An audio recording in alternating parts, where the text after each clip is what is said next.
Hello everybody, this is Platanus occidentalis of the family Platanaceae. This is sycamore, American sycamore, or buttonwood. Platanaceae being the plane tree family and occidentalis meaning western, referring to the western world. So to identify it, the leaves are alternate and simple along the twig.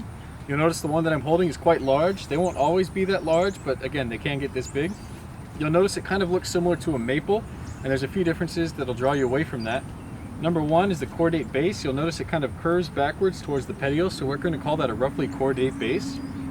You'll notice it doesn't quite have serrations along the margin, but it does have these kind of coarse teeth going in between each lobe, and you'll notice there are typically 1, 2, 3, 4, 5 of them, so typically 5 lobes. I have seen 3.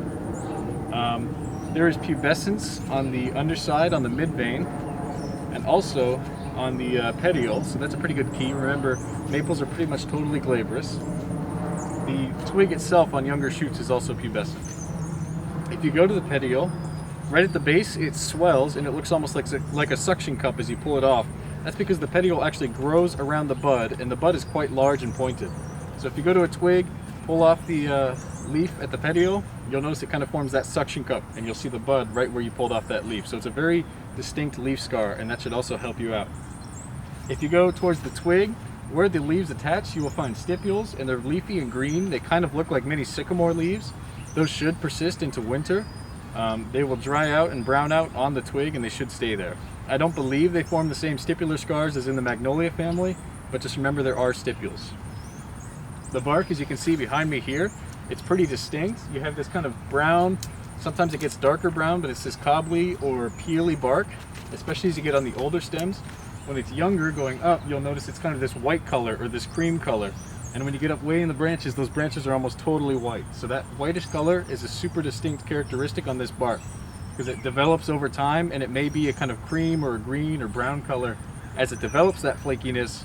But if you look upwards at this top of the tree, you'll always find that whiteness.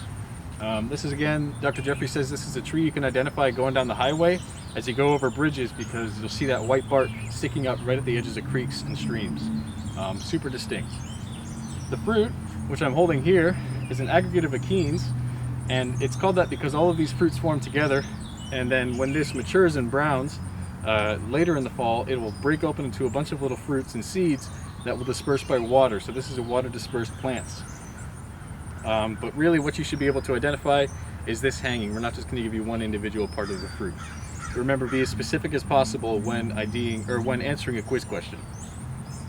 This tree has a lot of wood uses. It was formerly planted for pulpwood, but not anymore. Lots of birds like to eat the fruits or the seeds on these. It's commonly used in landscaping, but it is attacked by a bacterial infection, so it's kind of on the do not plant list because it tends to get afflicted by that. So this has been American sycamore, or buttonwood, Platanus occidentalis of the family Platanaceae.